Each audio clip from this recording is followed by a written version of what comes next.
Messieurs, dames, bonjour et bienvenue dans cette nouvelle émission TYS Show, communiquer sur LinkedIn. Une nouvelle émission pour vous former, mais aussi vous apprendre en quoi vous pouvez utiliser LinkedIn à votre avantage, mais surtout pour votre structure.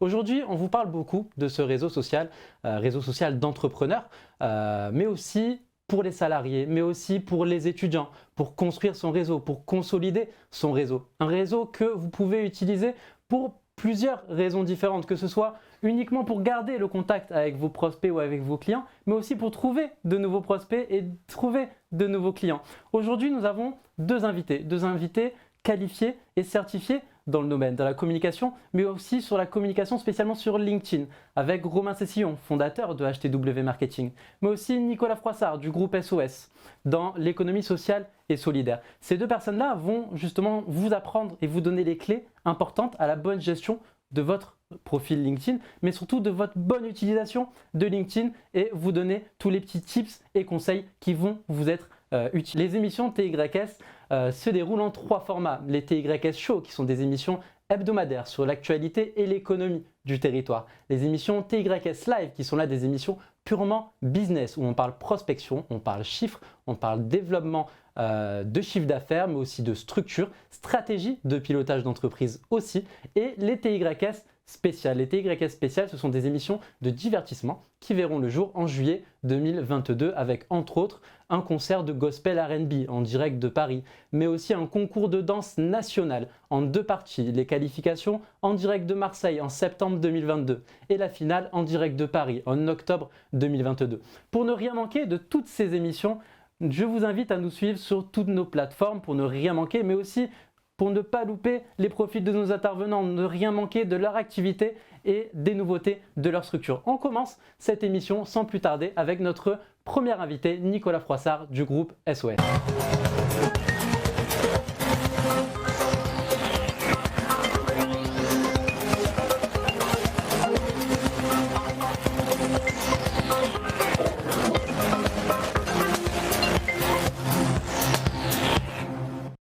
On se retrouve donc avec Nicolas Froissart. Nicolas, bonjour. Bonjour Nassim. Merci d'avoir accepté tout d'abord notre invitation. Avec plaisir. Sur ce plateau. Donc comme je le disais, une émission spéciale pour parler de LinkedIn. Alors, toi, tu as un profil qui a fait que la communication a toujours joué un rôle important dans toutes tes activités. On faisait un petit point avec mes équipes avant cette émission-là. Tu es juriste de formation. Tu as eu un parcours quand même assez large. Tu as rejoint le groupe SOS en 2000. Tu es aujourd'hui l'un des directeurs généraux de cette structure. Tu vas nous en parler un peu plus. Tu as créé en partie justement avec ce groupe-là les Up Conférences, Up ou UP, tu me corrigeras, Up Conférences, le Up Campus aussi, dans le développement justement des réseaux sociaux. Et aujourd'hui, donc, tu as un profil LinkedIn qui marche bien, comme on pourrait dire, avec un très bon taux d'interaction. D'abord, est-ce que tu peux nous parler un peu de toi, ce que tu as fait et comment tu en es arrivé justement à d'abord te mettre sur LinkedIn, parce que c'est vrai que ça arrivait quand même encore assez récent, ce réseau social. Moi, je suis effectivement juriste de formation. J'ai rejoint le groupe SOS, tu l'as dit, en 2000. Et j'ai pas mal évolué avec ce groupe qui aujourd'hui est un des principaux acteurs non lucratifs en France et en Europe. Et aujourd'hui, effectivement, j'en suis un des dirigeants, membre du directoire, comme on dit. Et j'ai pas mal fait de choses avec le groupe SOS parce que j'ai travaillé, accompagné son développement qui a été assez important puisqu'aujourd'hui, c'est quasiment 700 établissements dédiés à l'intérêt général et 20 000 salariés, 15 000 bénévoles donc qui travaillent effectivement pour l'intérêt général. Ça veut dire qu'on identifie des problèmes de société et on va y apporter des réponses pérennes, efficaces. Donc on invente l'hôpital de demain, la crèche de demain, la maison de retraite de demain, l'équipement culturel qui correspond aux enjeux contemporains. Et voilà, et j'ai travaillé sur pas mal de choses, sur les RH, les ressources humaines à une époque, j'ai même travaillé un peu sur les systèmes d'information au début au sein du groupe SOS. Enfin voilà, il fallait faire plein de choses. La communication, pas mal aussi. Mais voilà, aujourd'hui, j'en suis un de ces dirigeants. Donc on parle d'entrepreneuriat social, d'entrepreneuriat dédié à l'intérêt général. Et comment j'en suis arrivé à LinkedIn? En fait, tout simplement, comme beaucoup, au départ, j'utilisais ce réseau sans forcément bien voir à quoi ça pouvait servir. Donc, je postais pas très souvent. Puis un jour, j'ai fait un post qui a très bien marché parce que j'avais fait du bénévolat dans une structure sociale. J'avais rencontré un jeune homme qui était donc qui dormait dehors, enfin en tout cas quand il n'était pas hébergé par ce type de structure, qui lui permettait au moins d'avoir un toit et de commencer un processus de réinsertion. Et je m'étais dit tiens, ce garçon me paraît tout à fait apte à travailler demain. Et donc parce que j'avais discuté plusieurs fois avec lui. Et un jour, je me dis, bah tiens, j'avais eu son CV, il m'avait donné son CV, et je me suis dit, bah, autant raconter son parcours et dire qu'il recherche un travail, et puis on verra bien ce que ça peut donner. Et en fait, ce poste s'est emballé, j'ai eu beaucoup de messages, j'ai eu du mal à répondre à tout le monde.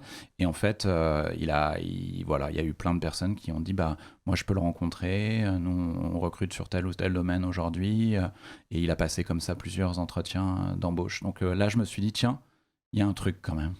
C'est là qu'on voit que LinkedIn a une portée quand même assez impressionnante. Déjà géographiquement parlant, hein, on peut toucher des personnes sur toute la France. Et aussi, ça ouvre des voies un peu partout, hein, LinkedIn. Alors toi, tu enseignes aussi à l'Université Paris-Dauphine. On disait dans une précédente émission que LinkedIn, on n'en parlait pas trop à l'école. On ne formait pas trop les jeunes à utiliser ce réseau-là, qui est quand même un réseau intéressant. Est-ce que toi, tu es d'accord avec cette affirmation que à l'école, on ne parle pas de LinkedIn? Et est-ce que tu as des idées ou est-ce que tu trouves qu'il faudrait faire quelque chose de plus pour justement développer ça? Moi, en tout cas, je trouve que LinkedIn est incontournable aujourd'hui, notamment pour les étudiants, les jeunes, ceux qui veulent s'inscrire prochainement dans la vie professionnelle. Et puis en plus, carrière nationale ou internationale, parce que c'est plus de 800 millions de membres, je crois. En France, ils sont à plus de 20 millions. Donc effectivement, on peut toucher toutes les personnes qui peuvent nous intéresser de près ou de loin par rapport à notre future carrière. Donc pour moi, je pense effectivement qu'il faut que les écoles, j'ai pas une vision d'ensemble sur tout ce qui est fait au niveau des études. Nous, effectivement, on a créé avec Dauphine un diplôme universitaire qui s'appelle entrepreneurs sociaux, parce que l'entrepreneuriat social, en tout cas l'entrepreneuriat au service de l'intérêt général, c'est aussi une piste de carrière, surtout avec les enjeux qu'on connaît aujourd'hui. Travailler dans le domaine de la solidarité, dans le domaine environnemental, on voit bien à quel point ça peut répondre à des enjeux et donner du sens. Donc ça fait partie des choses qu'il faut sans doute que les écoles, les universités travaillent davantage. C'est pour ça qu'on a fait ce diplôme avec Dauphine. Et dans la série des choses sur lesquelles le monde universitaire, les grandes écoles doivent travailler davantage, sans doute effectivement qu'un réseau social comme LinkedIn. Ça peut paraître bizarre effectivement de dire ça, hein, parce que les gens vont nous dire mais un réseau social, enfin déjà il y en a plein. Mais LinkedIn, je trouve, a pris une telle place, en tout cas dans le monde professionnel aujourd'hui, que je ne vois pas comment on peut construire sa carrière, sa marque professionnelle sans ce réseau et tout ce qu'il apporte. Surtout, on va sûrement parler de tout ce que peut apporter ce réseau. Moi, je trouve que c'est une source de richesse, de rencontres. On apprend des choses, on rencontre des gens formidables grâce à ce réseau. Voilà, j'ai pas d'action chez LinkedIn. Nous non plus, on fait une émission sur LinkedIn, mais on gagnerait un premier. Et il a sans doute des défauts, on pourra en parler aussi, mais c'est vrai qu'à côté des autres réseaux sociaux, en tout cas pour ceux qui s'intéressent justement au monde professionnel, à comment utiliser un réseau social pour développer ses contacts, faire connaître son entreprise, se faire connaître soi si on veut évoluer, si on recherche un travail, il n'y a pas d'équivalent aujourd'hui. C'est vrai que LinkedIn, c'est un des atouts principaux, on va dire, de LinkedIn. C'est quand même de pouvoir se faire voir et d'être mis en relation avec des gens qu'on ne croiserait pas dans la vie de tous les jours. Et c'est ça qui aide aussi et qui apporte beaucoup, parce que par le simple fait de poster une phrase, un texte, une photo, on va avoir les connexions de toutes nos connexions qui vont pouvoir le voir. Ça peut attirer de l'intérêt, des personnes qui vont vous contacter pour un partenariat ou juste pour pouvoir échanger, tout simplement parce que vous avez les mêmes états d'esprit. Et c'est ça qui fait aussi la beauté de ce réseau. On va en parler un peu plus de justement ce que peut apporter LinkedIn avec notre prochain invité, Romain Cessillon, fondateur de HTW Marketing.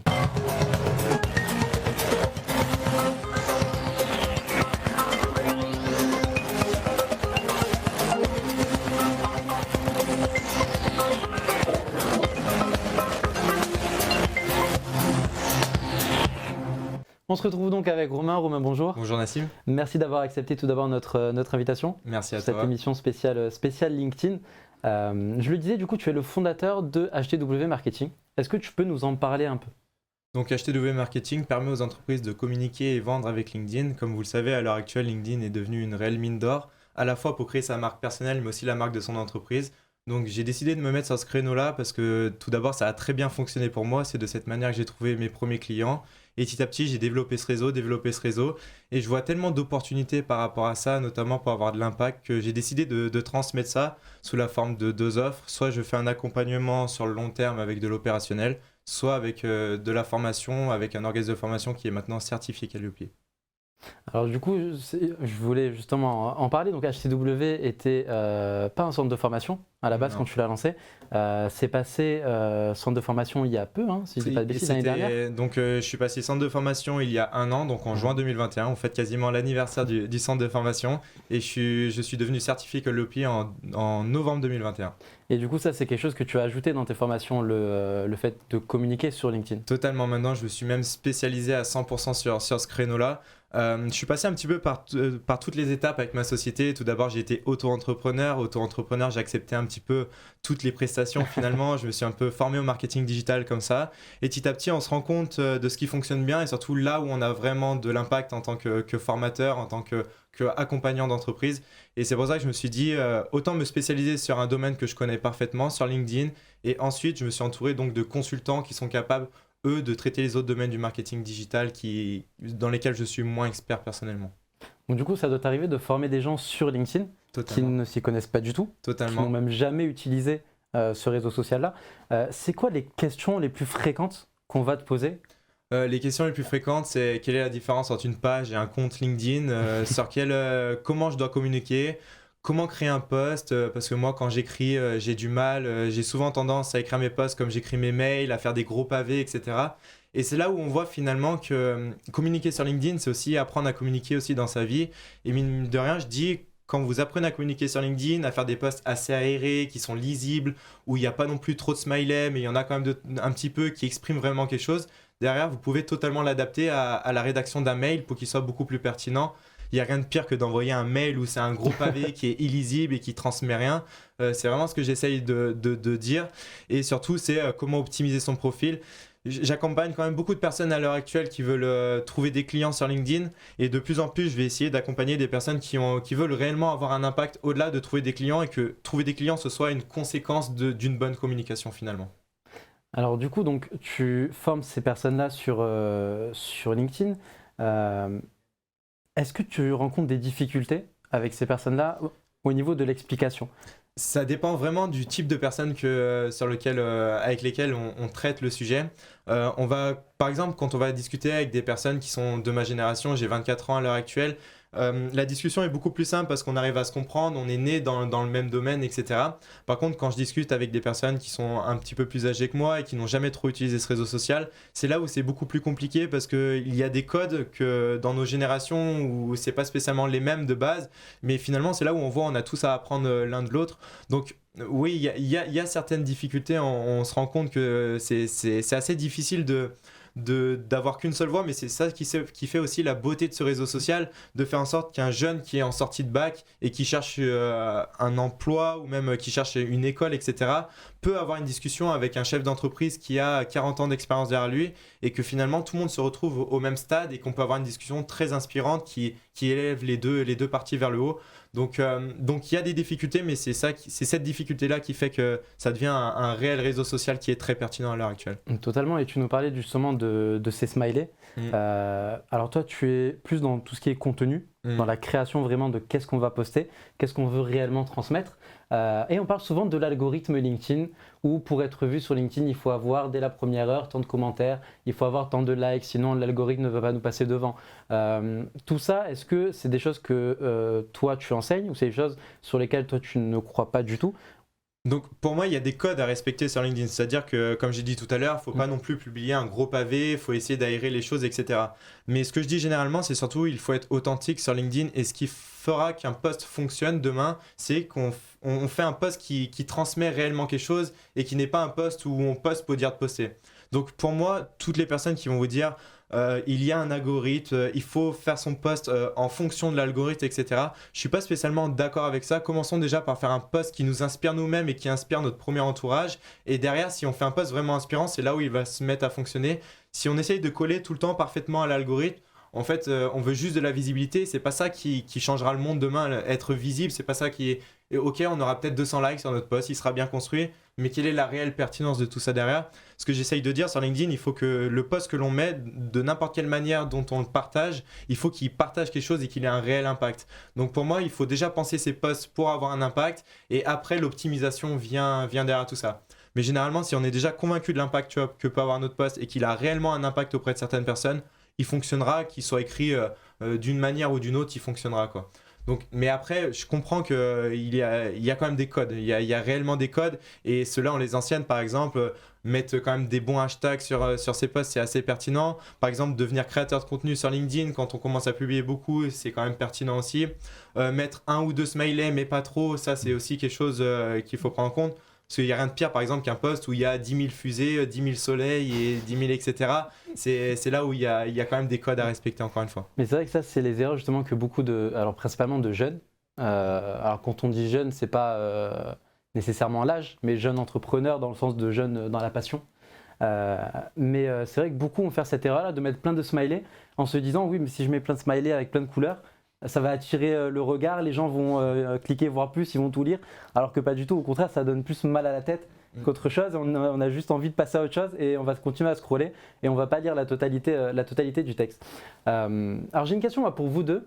D'après vous, comment asseoir son image de marque sur LinkedIn? Comment est-ce qu'on arrive à faire en sorte que notre image se développe de la meilleure des façons sur un réseau social tel que LinkedIn? Je vais laisser commencer la personne qui a le plus d'expérience et qui a finalement le plus d'abonnés sur LinkedIn. Et qui a la preuve qu'on peut avoir un peu plus de 24 ans et réussir à intéresser un peu sur LinkedIn. La première chose, je pense que c'est qu'il faut publier régulièrement. Moi, c'est pas mon cas, hein, je le disais tout à l'heure, et au fur et à mesure, je me suis mis progressivement et à un moment donné, j'ai fini par publier quasiment tous les jours. Et voilà, ça devient un réflexe.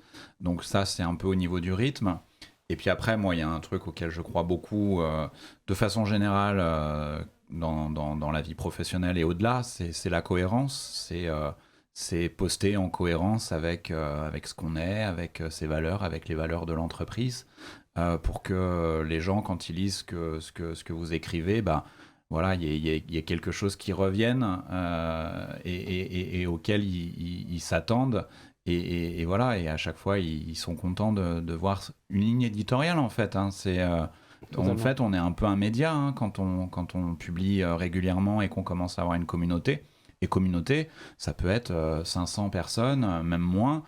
Mais si vous avez quelques centaines de personnes qui sont engagées, qui like, qui commentent, qui partagent ce que vous publiez, c'est déjà très bien. Donc voilà, une communauté, il n'y a pas forcément besoin d'avoir des dizaines de milliers de personnes qui vous suivent. Ça dépend, toujours pareil, de ce que vous recherchez sur ce réseau. Mais je pense en tout cas qu'à partir du moment où on décide de s'impliquer davantage sur un réseau comme LinkedIn, faire ce petit travail effectivement que font tous les médias, tous les journalistes de ligne éditoriale. Peut-être qu'ils ne le font pas assez d'ailleurs les médias aujourd'hui, mais c'est un autre débat. Mais de se dire qu'est-ce que j'ai envie de faire passer comme message sur mon profil. Et puis après, s'y tenir et voilà, qu'on retrouve vos valeurs régulièrement, enfin en tout cas la façon dont vous avez envie de porter vos messages. Ça ne veut pas dire de faire toujours que le même type de post. Je pense que c'est aussi important d'avoir des posts différents. Parfois s'appuyer sur des photos, parfois s'appuyer sur des vidéos, sur un article qu'on a vu, un article de presse et qu'on trouve intéressant. Voilà, parfois on peut être dans quelque chose d'un peu court ou qui va être un peu punchy et parfois plus sur de la réflexion et des posts plus longs. Je pense que c'est aussi voilà, une cohérence, ce qui n'empêche pas d'avoir une diversité de publications. Totalement. Alors j'aimerais rebondir sur ce que tu disais justement. Tu nous parlais de communauté. Ça pouvait être autant 500 abonnés comme 25 000, 30 000, 100 000, 200 000.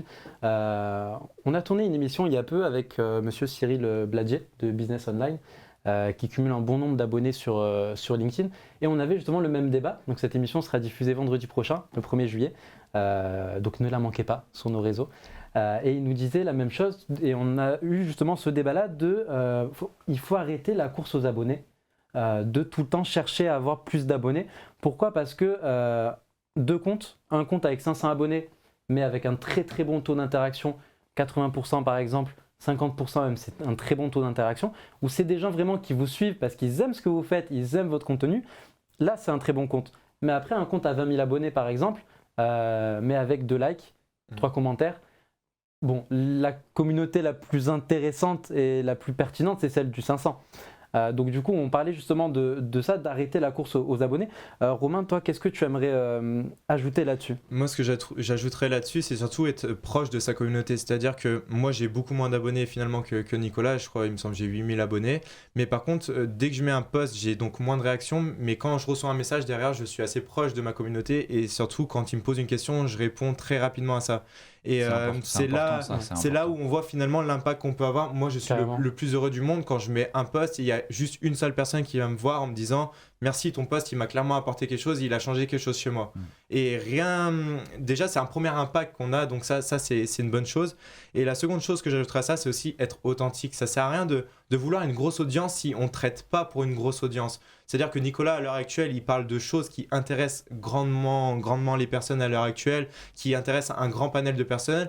Moi, je parle peut-être de choses qui intéressent une plus petite niche sur certains points. Et ça ne me dérange pas donc d'avoir moins d'abonnés par rapport à ça, parce que je sais que les personnes qui me suivent, par contre, c'est des personnes qui sont concrètement intéressées par ce que je propose. Donc je suis assez d'accord sur cette course aux abonnés et on joue pas dans les mêmes cours et ça sert à rien d'être jaloux de la personne qui a tant de réactions, etc. Parce que ça on pourrait même en parler, mais il y a des personnes qui vont installer des pods, des robots, des choses comme ça et il a peut-être 500 réactions, mais derrière quel est le concret ? Moi je sais que j'ai peut-être 50 réactions sur mon post, mais je reçois 5-6 messages de personnes qui me disent merci pour ce que tu as fait, quoi. Et c'est là où concrètement ça apporte une belle chose. Après, c'est vrai que ça dépend aussi des secteurs d'activité. Alors, vous êtes, Romain, Nicolas, pas du tout dans les mêmes secteurs d'activité. D'ailleurs, Nicolas, pour illustrer un peu le groupe SOS, on va regarder une vidéo qui explique très bien ce qu'est justement cette société cette société.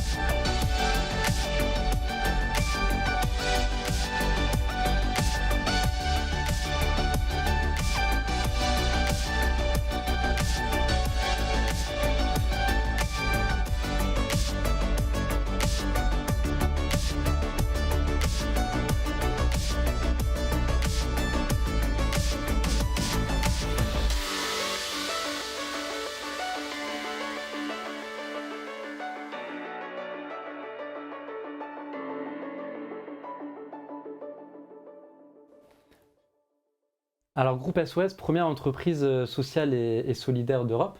Alors, c'est vrai qu'on l'oublie aussi, on oublie de le dire, mais LinkedIn, c'est aussi un réseau d'entraide. On avait dans l'émission du 27 mai une jeune entrepreneuse, entrepreneur, on sait plus, entrepreneuse, hein, on peut dire entrepreneuse, du nom d'Audrey Le Bonneau, donc de Marseille, qui a créé la société Rox Moda, où en fait elle fait de la mode upcyclée, donc des robes par exemple pour mère et fille assorties, mais avec justement, donc c'est de l'upcycling, mais c'est aussi un atelier de couture, d'insertion pour les femmes notamment à la prison des Baumettes, mais aussi les femmes en situation de handicap. Donc c'est de l'insertion par le travail, mais c'est aussi de l'écologie via le mode de couture. Et elle a réussi à trouver pas mal de partenaires sur ce réseau-là, sur LinkedIn. Toi, Nicolas, est-ce que l'entraide, justement, cet aspect-là, tu le ressens, tu le vois sur LinkedIn? Ah bah, c'est ma ligne éditoriale, l'entraide. Donc, plus largement, c'est l'entrepreneuriat dédié effectivement à l'intérêt général, comme le groupe SOS, qui n'est pas une société, mais qui est une entreprise sociale, une organisation non lucrative. Et il y a beaucoup de gens, et malheureusement, ça ne se sait pas forcément, et les médias ont un petit travail à faire là-dessus pour davantage faire connaître aussi ces métiers. Mais il y a des millions et des millions de personnes qui travaillent dans le secteur associatif, par exemple. Malheureusement, les gens se disent le secteur associatif, souvent, c'est des bénévoles. C'est vrai, c'est beaucoup de bénévoles, mais c'est beaucoup de salariés. Le groupe SOS, il y a plus de 20 000 salariés. Et on n'est pas les seuls. La Croix-Rouge, l'Association des paralysés de France. Enfin, il y a beaucoup d'associations avec un grand nombre de salariés. Il y a des petites associations aussi avec un petit nombre de salariés. Et tout ça est très complémentaire et fait un travail, surtout au quotidien, qui est remarquable. Et donc, c'est des secteurs qui ont besoin de recruter. Et donc, moi, je communique aussi parfois là-dessus. Et je sais qu'on a recruté un nombre important de personnes grâce à LinkedIn en faisant connaître nos offres d'emploi. Mais ce qui est marrant, c'est que c'est un réseau professionnel. Et également, grâce à LinkedIn, j'ai aussi fédéré des bénévoles. Enfin, moi, je suis parrain, par exemple, avec une association qui s'appelle Parrain par 1000. J'accompagne un jeune réfugié dans son intégration en France, l'accompagner sur le choix de sa formation, sur le choix de son métier, ou simplement lui faire passer des bons moments aussi, aller voir un musée, ce genre de choses. Et parfois, j'ai communiqué, j'ai expliqué ce qu'était mon rôle auprès de lui, en disant est-ce que vous avez envie de rejoindre cette association ? Et voilà, réseau professionnel, mais ça ne veut pas dire que les gens ne réfléchissent que à leur travail. Évidemment, ils ont envie aussi de s'engager dans la sphère personnelle. Et voilà, j'ai fédéré un grand nombre de bénévoles autour de cette association, par exemple, grâce à LinkedIn. Romain, du coup, au niveau de l'entraide aussi, donc toi tu es dans la formation, c'est aussi un secteur où l'entraide est quand même assez présent. Toi aussi, tu le sens sur LinkedIn ? J'ai un exemple typique à vous présenter aujourd'hui. À midi, j'ai me déjeuner avec Melchior. Melchior, c'est une personne qui fait exactement la même chose que moi, à 100% quasiment. Il fait exactement la même activité que moi. On s'est rencontrés par le biais de LinkedIn.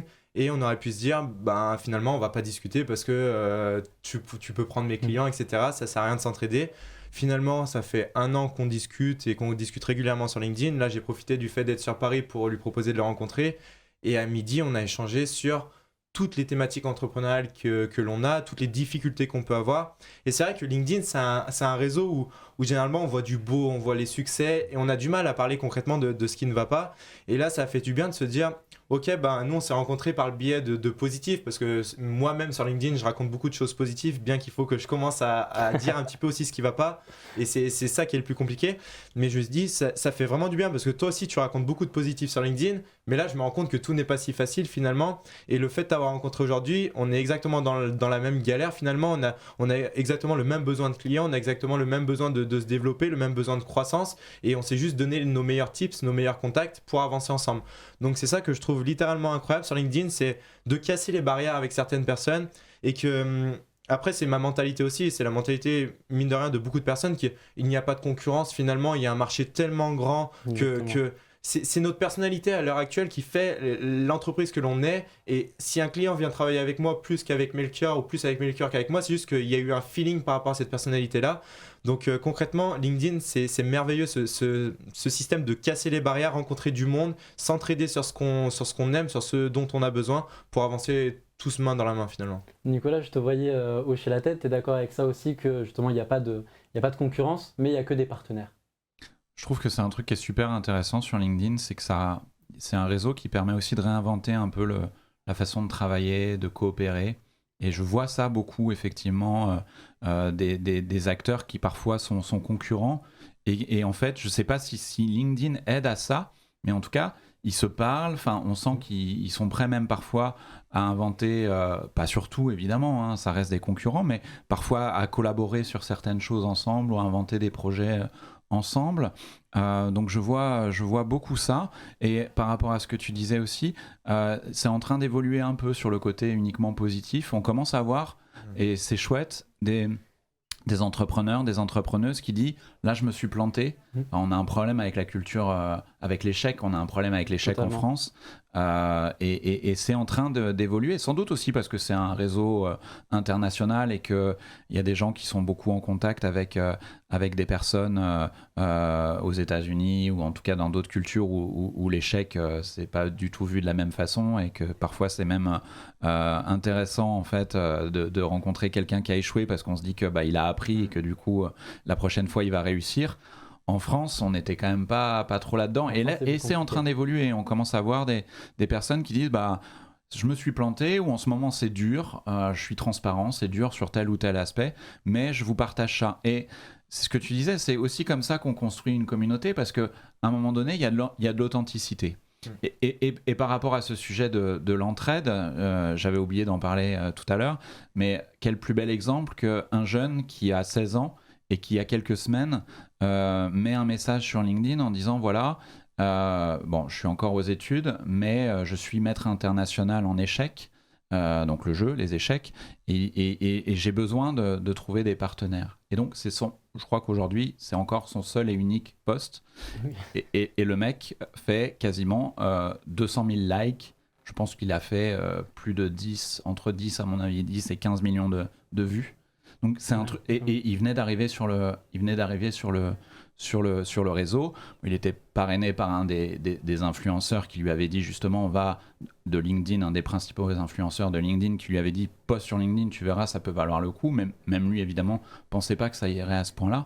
Donc c'est pour dire qu'il y a une puissance, parce que les gens n'arrêtent pas de nous dire les Instagrammeurs, les YouTubeurs, ils font des millions de vues, mais c'est possible aussi de faire des millions de vues sur LinkedIn sans forcément en plus avoir travaillé sa communauté pendant des années et des années, mais juste parce que, exactement ce que tu disais, à un moment donné, on a un truc qui va intéresser les gens. Et là, alors, c'est quand même un peu la magie de cet algorithme, c'est que quand on publie, même si on a une très faible communauté, et c'était le cas pour Elliot, ce garçon de 16 ans qui cherchait des sponsors sur LinkedIn et qui les a trouvés, évidemment, parce qu'à ces niveaux-là de notoriété pour un post, évidemment, ça a des concrétisations, ça c'est sûr. Mais voilà, c'est fabuleux de se dire qu'il n'y a pas non plus forcément... On va pas contredire ce qu'on a dit tout à l'heure, hein. L'idée c'est quand même de poster tous les jours, quasiment, en tout cas très régulièrement, et de vraiment travailler ça. Mais je trouve ça aussi sympa de se dire, même si tu publies une fois de temps en temps, si vraiment ton post, il y a un truc que tu arrives à toucher les gens, parfois il faut aussi quand même créer un peu d'émotion comme partout, mais c'est la vie finalement, ça peut cartonner, quoi. C'est vrai que c'est beaucoup de storytelling aussi sur la vie, hein. On est d'accord. La vie est comme ça, en fait. Et c'est là où c'est assez compliqué. Par exemple, à titre d'exemple, j'interviens dans les écoles pour permettre aux étudiants de commencer à communiquer le plus tôt possible sur LinkedIn. Et c'est vrai que selon si j'interviens dans une école de commerce ou si j'interviens dans une école d'ingénieur, mon discours n'est pas du tout reçu de la même manière. Et c'est là où il y a une grosse difficulté par rapport à ça. Les ingénieurs, par exemple, ils ne voient pas spécialement... Justement, ils aiment pas trop LinkedIn parce que justement, ils sont harcelés sur ce réseau. C'est-à-dire que, par exemple, quand tu es dans l'informatique, les recruteurs viennent envoyer des messages tout le temps. Et ils n'ont pas spécialement de besoin d'être dessus, donc ils ont du mal à comprendre pourquoi être dessus. Parce que ça a marché en tension, effectivement. Mais c'est ça. Mais alors que je leur dis, mais imaginez la plus-value que vous pouvez avoir si vous vous appropriez ce réseau, si vous créez une marque personnelle autour de tout ça. Et même la reconnaissance, mine de rien, c'est quand même assez important à l'heure actuelle, que ce soit personnellement ou pour notre entreprise. Et rien que de partager certaines choses et d'avoir une gratification au retour et de comprendre que ça a impacté des personnes, je trouve ça très intéressant aussi. Donc il y a aussi cet aspect-là à prendre en compte que bien qu'on n'ait pas réellement un besoin à proprement parler sur LinkedIn, parce que soit on cherche pas de clients, soit on cherche pas de travail, etc., il y a toujours quelque chose à aller chercher. Rien qu'une rencontre qu'on n'aurait jamais imaginée peut être super intéressant finalement. On apprend plein de choses. Mm. Effectivement, il y a des personnalités extrêmement intéressantes. Enfin, c'est aussi, pour moi, aujourd'hui, une façon de m'informer ou d'apprendre Aussi. qui est considérable. C'est ce point-là aussi, je voulais rebondir sur ça. Là, depuis le début, on parle beaucoup de poster nous-mêmes sur LinkedIn, d'être créateur de contenu. Mais moi, le nombre d'informations que j'apprends grâce à LinkedIn, à partir du moment où on peut aussi optimiser son fil d'actualité, c'est-à-dire dire ce qu'on aime, dire ce qu'on n'aime pas en cliquant sur les 3 petits points. Bref, on va pas faire de la technique ici. Mais il y a possibilité de faire ça, de filtrer. Et moi, je sais que toutes les informations que je vois sur LinkedIn, c'est des choses qui m'intéressent finalement parce que l'algorithme est très intelligent à ce niveau-là, quoi. C'est vrai qu'au bout d'un moment, je pense que ça doit être la même chose pour vous deux. Mais LinkedIn, ça devient une habitude en fait. Parce qu'on arrive au bureau, on ouvre LinkedIn directement. Même une drogue pour certains. Je sais que maintenant, je m'oblige à fermer LinkedIn la journée parce que je dis ça fait 3 jours que j'ai commencé ça parce que j'en peux plus parce qu'il y a ce petit bouton rouge déjà qui s'affiche dès qu'on reçoit un message, qui donne envie de cliquer. C'est vrai. Et moi, ma problématique, par exemple, je sais pas si tu as la même, mais je traite beaucoup de messages, beaucoup de mes discussions instantanées sont sur LinkedIn. Donc il suffit qu'on ait un message important, donc on va les répondre.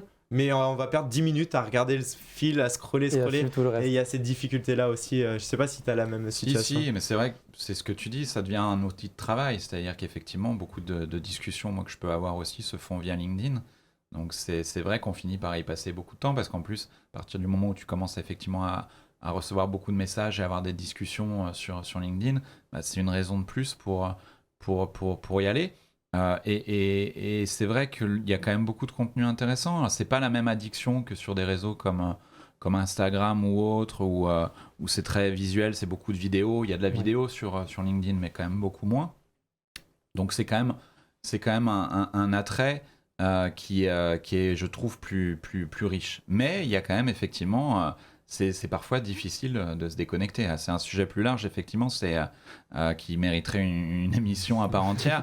C'est comment on fait, effectivement, pour préserver sa santé mentale vis-à-vis de toutes ces technologies. Mais en tout cas, je pense que LinkedIn n'est pas forcément le problème, même si, comme pour tout, il faut faire attention. Comme pour tout, il y a des dérives. Instagram, c'est très bien, par exemple, pour vendre son business aussi. Pas quand on y passe tout son temps libre. TikTok, c'est pareil. Snapchat, Facebook, tous les autres réseaux sociaux. Il faut un temps pour tout aussi parce que c'est quand même aussi important de s'informer. Et mine de rien, sur LinkedIn, on trouve vraiment des choses intéressantes. Moi, ce que je conseille par rapport à ça, c'est de se fixer un temps le matin et un temps le soir où on se dit pendant tant de temps, je suis sur LinkedIn, je fais mon rush de messages entre guillemets et je regarde 10 minutes d'informations. Et après, je le mets de côté et je reviens que le soir quand j'ai fini mes tâches de la journée, quoi. Après, on revient toujours à une chose et c'est la qualité principale que se doit d'avoir un entrepreneur, c'est l'organisation. C'est toujours la même chose, c'est être organisé sur le temps qu'on va passer. Parce qu'en général, quand on a une structure, on ne communique pas que sur LinkedIn. On communique aussi sur Facebook, sur tous les réseaux en fait, qui vont apporter quelque chose à son entreprise. Pas besoin d'être sur tous les réseaux sociaux, on est bien d'accord, mais en général, on n'en a pas qu'un. Donc, du coup, il y a les mails, il y a... Exactement. Rien que traiter les mails le matin, ça prend déjà du temps. Et on en a marre déjà. Au bout d'une heure de mail, on n'en peut plus. Alors si après, on doit faire tous les autres messages de tous les réseaux sociaux, on n'est pas sorti. Il faut faire des choix aussi. C'est sûr, on est d'accord. C'est pour ça qu'on fait un peu moins de réseaux sociaux, mais par contre, ceux qu'on a, en général, ils sont un peu plus quali, on travaille mieux nos textes et on travaille mieux en fait notre présence tout simplement sur ce réseau-là. Même Twitter, je suis beaucoup moins. Twitter. Parce que en fait, il peut y avoir des choses intéressantes sur ce réseau, mais c'est vrai que si on parle à un moment donné d'engagement, de retour sur investissement quelque part aussi, c'est-à-dire qu'est-ce que les gens vont venir chercher dans ce que tu publies. Bon après, voilà, je pense que ça dépend aussi beaucoup des secteurs d'activité et de ce qu'on vient y chercher. Mais effectivement, moi, je vois pas d'autres réseaux, en tout cas pour moi. Donc à un moment donné, c'est aussi faire le choix de passer l'essentiel de son temps sur un réseau qui, en tout cas, m'est utile professionnellement. Concrètement, et après, on parlait tout à l'heure de storytelling, mais c'est ça aussi qui est important, c'est que je parlais avec une amie il n'y a pas longtemps, elle m'a dit que quand tu écris un post, et qu'on lit ton post et qu'on a l'impression de t'entendre, là c'est que tu es fidèle à ta personne et du coup c'est que c'est un bon post. On m'avait jamais dit ça avant et j'ai trouvé que c'était, en fait c'est totalement ça. Parce que si on lit le post de quelqu'un et qu'on le connaît et qu'on voit que bah oui, c'est lui. C'est conforme. Parce que c'est vrai qu'il y en a plein qui, aujourd'hui, ça se développe aussi beaucoup de faire écrire ses posts par quelqu'un. On lui dit voilà, je vais faire un post sur ça, écris-moi, et après va mon post. Mais ça se voit. Pour quelqu'un qui ne nous connaît pas, là, ok, ça peut passer. Par contre, quand quelqu'un nous connaît, là, c'est un peu différent. Et après, niveau de sa communauté, on risque de la perdre. On va continuer là-dessus en accueillant notre prochain invité pour la chronique TYS Express, Margot Lastrajoli, étudiante à l'ISFJ.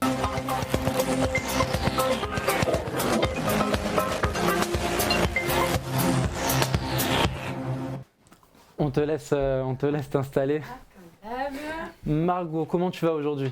Ça va très bien, merci. Alors, une chronique spéciale sur LinkedIn. LinkedIn, je ne sais pas comment on dit. On peut dire LinkedIn. Je vais essayer LinkedIn, bah, c'est super. Allez. Alors LinkedIn, comme on l'a dit depuis ce début d'émission, c'est un réseau social professionnel en ligne. Son objectif, en fait, il est là pour simplifier la mise en relation des professionnels dans le but de se constituer un réseau et ainsi de pouvoir l'élargir. À l'inverse d'autres réseaux sociaux, les membres de LinkedIn ont la possibilité de diffuser du contenu et ainsi d'interagir avec leurs publications sur leur fil d'actualité. Il existe 2 types de comptes sur LinkedIn. Il y a d'abord le profil personnel avec le CV en ligne qui va permettre à ces professionnels de pouvoir présenter leur parcours aux entreprises, et également la page entreprise qui, elle, permet à cette entreprise de mettre en avant leurs activités et leurs actualités. Comme tous réseaux sociaux, il y a des avantages et des inconvénients. Comme avantage qu'on peut avoir sur LinkedIn, il y a créé de nouvelles opportunités par ce système de réseautage. LinkedIn vous permet de rentrer facilement en contact avec les différents acteurs qui gravitent dans votre secteur d'activité. En quelques clics, vous pouvez envoyer une invitation à un autre profil et ainsi élargir votre réseau. Cependant, il faut que vous soyez dans une démarche qualitative et non quantitative, c'est très important. Et en d'autres termes, privilégiez les contacts qui vous apportent de la valeur ajoutée. Il y a également contrôler votre image sur le web. Ce réseau social, en fait, il s'inscrit dans une stratégie de développement et de contrôle de votre e-réputation. Et cela est d'autant plus vrai si vous ne possédez pas en fait, de site internet qui vous permettrait d'expliquer ce que vous êtes qui vous êtes et ce que vous faites. Lorsqu'un internaute souhaite en savoir un petit peu plus sur vous, la première chose qu'il va faire, c'est de chercher votre nom en fait sur la barre de recherche Google, donc c'est extrêmement important. Et en troisième point, il y a accroître l'influence de votre entreprise. Donc, on le sait tous probablement, la rédaction et la publication de contenu de la valeur sur votre thématique a 2 grands avantages. Le premier, cela va vous rendre plus légitime aux yeux de votre communauté. Et le deuxième avantage, c'est que cela participe au référencement naturel et augmente ainsi votre visibilité lors des recherches des internautes. LinkedIn accorde une importance particulière au contenu professionnel publié sur sa plateforme. Grâce à cet outil, vous pourrez publier des textes structurés, enrichis d'images et de vidéos. Il y a également des inconvénients sur LinkedIn. Premièrement, c'est un réseau social chronophage. En fait, si vous souhaitez obtenir des résultats concrets comme pour la majeure partie des réseaux sociaux, LinkedIn nécessite que vous y passiez du temps. Entre la création d'un profil personnel attractif et l'interaction dans les groupes de discussion, le suivi des actualités et l'élargissement de votre réseau, votre présence doit être quasi quotidienne. Et c'est également une plateforme orientée B2B ou B2B, voilà. Avant de vous lancer sur LinkedIn, vous devez garder en tête que ce réseau social connecte des professionnels entre eux. Les membres qui utilisent cette plateforme à des fins commerciales sont des professionnels qui ont une clientèle exclusivement professionnelle. En d'autres termes, une entreprise qui a une clientèle de particuliers et qui souhaite utiliser LinkedIn pour vendre n'a aucun intérêt à se trouver sur ce réseau social. En revanche, si vous êtes dans ce cas de figure, vous pouvez tout à fait rejoindre LinkedIn pour effectuer une veille, repérer des influenceurs ou chercher de nouveaux partenaires. Merci Margot. Tu restes avec nous pour la suite du débat. On va aborder un thème important qui est la prospection. Comment trouver des nouveaux clients sur LinkedIn? Nicolas. En bref. Parce que si on pourrait en parler pendant très longtemps. Ouais. Moi, je vais surtout laisser Romain, parce que moi, c'est pas forcément ce que je cherche avant tout chez LinkedIn. Moi, c'est ce que je disais un peu tout à l'heure, c'est-à-dire qu'on va avoir des perspectives en termes de recrutement, mais finalement, ça se ressemble un peu. Hein. C'est aussi comment je vais aller chercher des candidats et comment je vais leur donner aussi envie de nous rejoindre. Moi, j'utilise beaucoup LinkedIn, mais finalement, c'est un peu la même chose. C'est gagner quelque part des parts de marché, moi, mais en termes d'influence. Et c'est par exemple montrer que le secteur associatif, notamment, que l'entrepreneuriat social, c'est un peu l'entrepreneuriat de demain.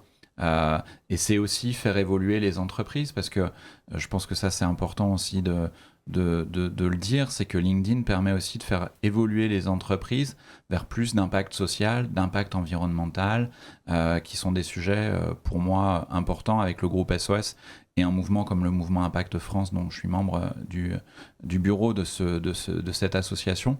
Voilà, moi c'est plus, mais finalement c'est un peu la même chose, c'est comment je vais convaincre et comment je vais aller chercher effectivement des personnes qui au départ n'étaient pas forcément convaincues.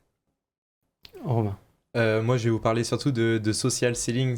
À l'heure actuelle, on est vraiment sursollicité. C'est-à-dire que sur LinkedIn, tu reçois combien de messages par jour? Combien de demandes d'invitation peut-être? Beaucoup. Ça se compte même plus. À mon échelle, j'en reçois peut-être 10-15 par jour. Toi, je pense que ça dépend des jours, mais parfois, oui, ça dépend des postes aussi. C'est-à-dire que c'est ça quand intéressant, qu'on n'a peut-être pas suffisamment souligné tout à l'heure, c'est que des postes qui fonctionnent bien, un poste entraîne toujours quelque chose. C'est aussi l'intérêt de publier régulièrement. C'est que voilà, il suffit pas d'avoir un profil qui soit bien, qui soit mis à jour. L'activité génère des choses. Et quand il y a un poste qui fonctionne extrêmement bien, ça m'est arrivé, pas tous les jours, hein, mais de faire un poste avec plusieurs millions de vues. Là, effectivement, c'est sur plusieurs centaines de messages et surtout de demandes de connexion. Merci déjà d'avoir précisé ça. C'est vrai que c'est une chose qui est très importante à souligner. Et pour en revenir à la sursollicitation sur LinkedIn, c'est-à-dire qu'à l'heure actuelle, il faut vraiment être dans une démarche, si on veut faire de la prospection, de ne pas spammer son audience et pas spammer ses potentiels prospects. Avec les outils d'automatisation, ça peut être aussi le débat pendant une heure, on pourra en discuter. Mais avec les outils d'automatisation, il y a eu beaucoup d'abus par rapport à ça. Et maintenant, on reconnaît de l'automatisation derrière LinkedIn quand on veut faire de la prospection. Par exemple, demain, on reçoit un message bonjour Romain, comme par hasard, je suis tombé sur ton profil, mais quel talent, quelle entreprise, quelle personnalité. Ça on n'y croit plus, quoi. C'est littéralement plus possible. Donc, sauf si c'est bien fait. Sauf si c'est bien fait. Mais dans ce cas-là, il faut que ce soit vraiment très très bien fait. Donc, et notamment pour un marketeur comme moi, je reconnais maintenant les messages d'automatisation. Mais tout ça pour dire que la prospection, faut vraiment qu'on apporte de la valeur ajoutée à la personne et il faut qu'on ait conscience que ce soit sur le long terme. Donc, c'est-à-dire qu'à un instant T, on va rentrer en contact avec une personne, elle va intégrer notre réseau et l'objectif, ça va être de faire ce qu'on appelle du nurturing, c'est-à-dire qu'on a eu un point de contact avec la personne et petit à petit, on va l'emmener on va l'intégrer dans notre tunnel de vente et petit à petit, on va l'emmener jusqu'à potentiellement lui proposer quelque chose. Mais il faut pas arriver entre guillemets, j'aime pas trop ce terme, mais c'est ce que je faisais au début, en vomissant un petit peu son œuf finalement, en arrivant, bonjour, je te vends ça, c'est super intéressant pour toi. Ça fonctionne plus à l'heure actuelle. Maintenant, on demande en connexion la personne si elle semble intéressante pour nous. On va faire des posts qui l'intéressent, donc elle va s'intéresser aussi un petit peu à nous. Et un jour, on arrive avec une proposition concrète de quelque chose qui peut lui correspondre. Et c'est ça finalement qui fonctionne mieux. Donc pour moi, la prospection avec LinkedIn, c'est vraiment, il faut voir du long terme, plus spécialement que du court terme. Le court terme a très bien fonctionné à un instant T. Maintenant, ça ne fonctionne plus. Et maintenant, c'est du long terme et c'est ce qu'on appelle maintenant du social selling et du nurturing. C'est la vie aussi, hein. Finalement, c'est aussi du bon sens. C'est-à-dire... c'est construire une relation, ça se fait pas comme ça du jour au lendemain. Et donc voilà, il faut aussi prendre le temps. Et prendre le temps, je trouve que c'est ça qui est intéressant dans ce que tu dis, de s'intéresser à la personne qu'on veut contacter. Et voilà, et moi, parmi effectivement les messages que je reçois, il y a pas pire que des messages qui sont à côté de la plaque où on se dit, en fait, cette personne, c'est pas qui je suis, c'est pas ce que je fais. Et voilà, et je pense que la relation, elle s'arrête avant d'avoir démarré dans ces cas-là, quoi. Et c'est surtout comme ça qu'on voit que en soi, les gens ne font pas leur travail quand ils démarchent parce qu'ils nous donnent des infos dans le message qui sont plus vraies. Pour un exemple tout bête aussi, j'ai reçu, je crois que c'était la semaine dernière, donc Atnac Paris est basé du coup à Paris, logique.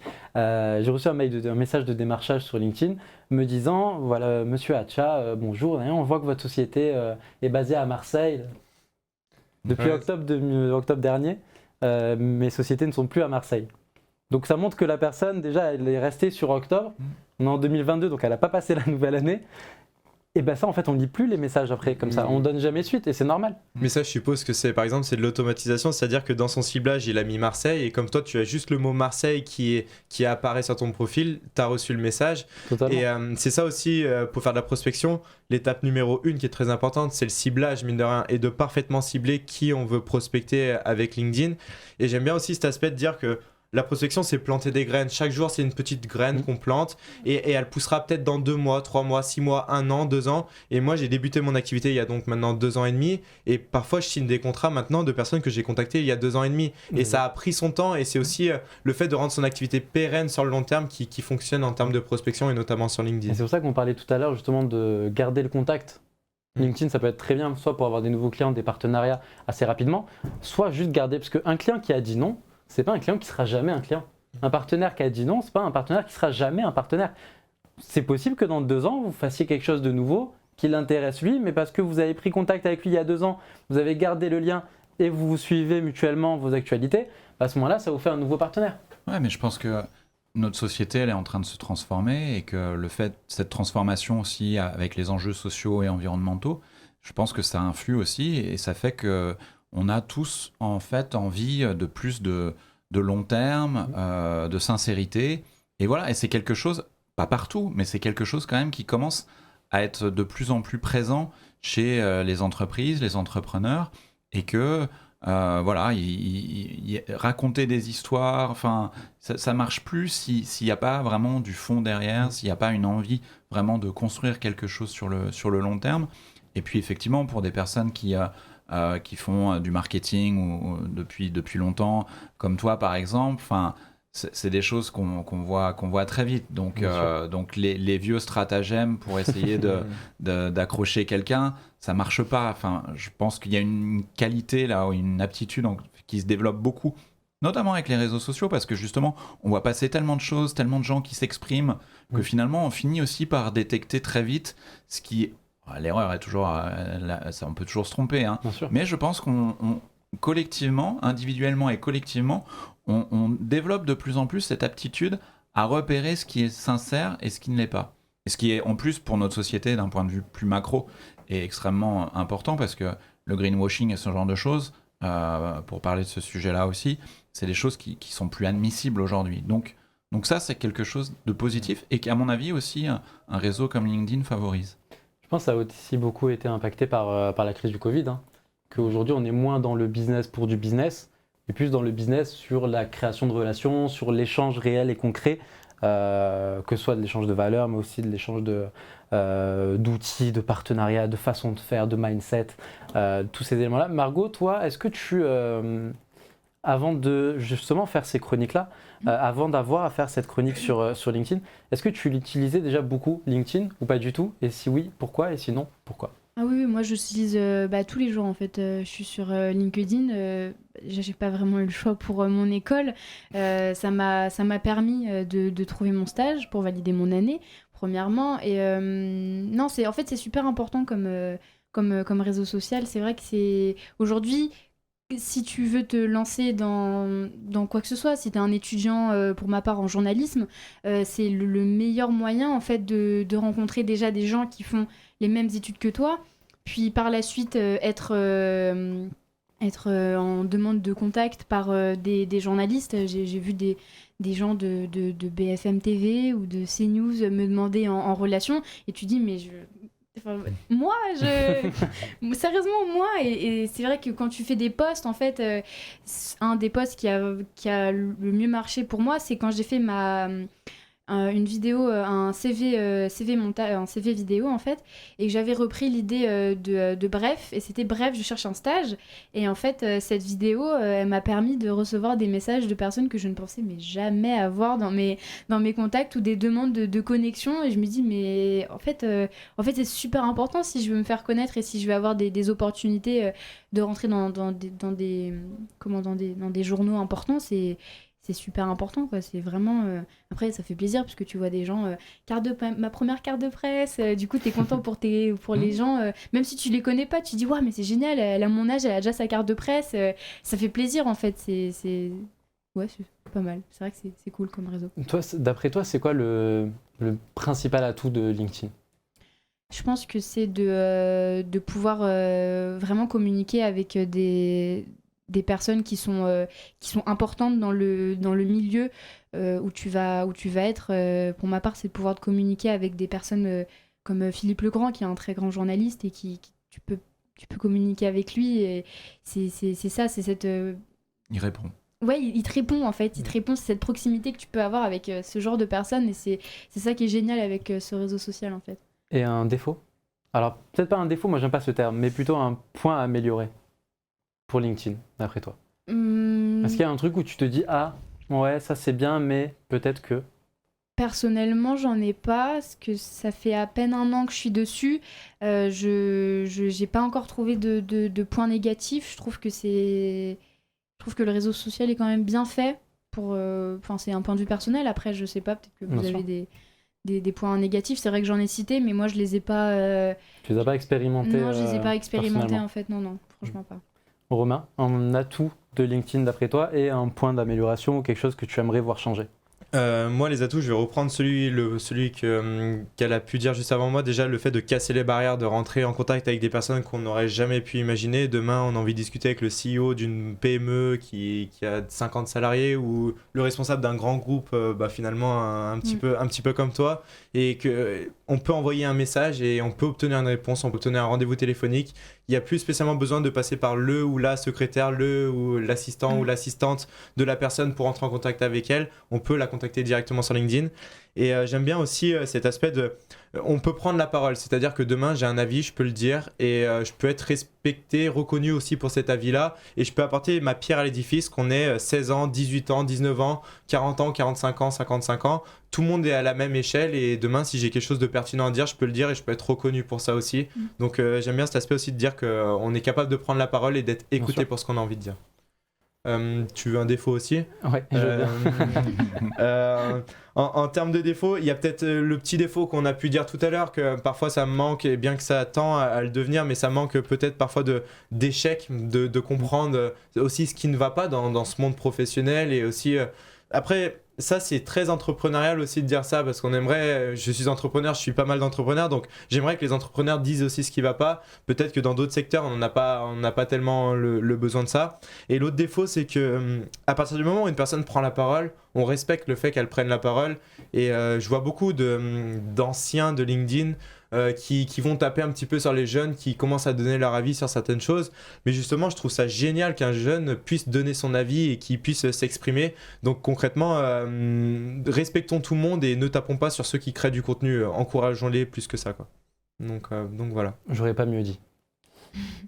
Nicolas. La proximité, c'est évident. Enfin, je pense que oui, il faut insister là-dessus. Hein. C'est pas garanti, c'est pas du 100%, mais c'est vrai que les gens, même avec de grandes responsabilités, des boulots très, très prenants, peuvent répondre. Ce qui est déjà assez incroyable, assez magique. Le fait qu'on puisse... moi, j'ai des personnes avec qui j'échange quasiment tous les jours. Je les ai... Peggy, par exemple, on se suit sur ce réseau. On va se rencontrer bientôt pour la première fois. On échange quasiment tous les jours.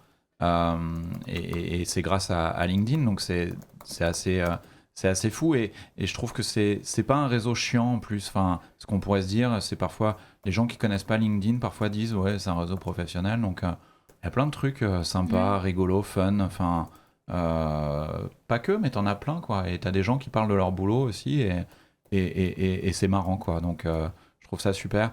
Sur le défaut, j'en vois pas beaucoup non plus, hein. Je sais qu'il y a eu quelques critiques, mais avec la période qu'on a traversée, c'est peut-être un peu normal sur les fake news, sur le complotisme, autant sur la haine en ligne, sur les insultes. LinkedIn est, je pense, assez irréprochable, hein. C'est-à-dire qu'il n'y a pas justement, moi, tout ce que je fuis sur les autres réseaux sociaux, Twitter notamment, avec cette violence, cette haine. Enfin, ça devient... C'est vrai que sur Twitter, ça va très vite. Ça devient insupportable. Le complotisme, c'est le royaume du complotisme. Il y en a manifestement un peu sur LinkedIn. Voilà, c'est un des reproches qui a été fait de ne pas être suffisamment vigilant. Après, c'est aussi des approches... C'est une approche plus américaine sur la liberté d'expression, avec moins de limites que la France. Moi, je suis plus attaché effectivement à la version française. Mais ce qui est génial avec ce réseau social, c'est que finalement, les membres aussi construisent des réponses à ce qu'on pourrait considérer comme des lacunes.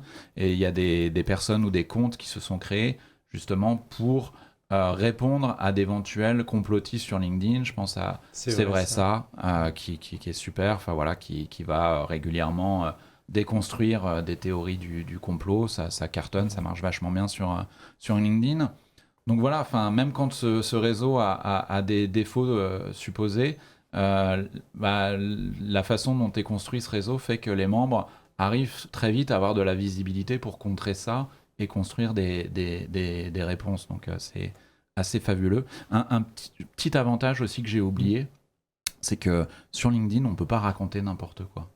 Et ça, par rapport aux enjeux justement sociaux et environnementaux que j'évoquais tout à l'heure, voilà, il y a des personnes et des profils là aussi, des comptes qui se sont créés et qui ont une audience de dingue sur LinkedIn et qui parfois vont commenter des posts, y compris de personnes, de dirigeants d'entreprises, d'hommes ou de femmes politiques de haut niveau, des ministres par exemple, avec des commentaires qui ont plus de likes, parfois beaucoup plus de likes que le post. Que le post en lui-même. Et voilà, alors parfois c'est...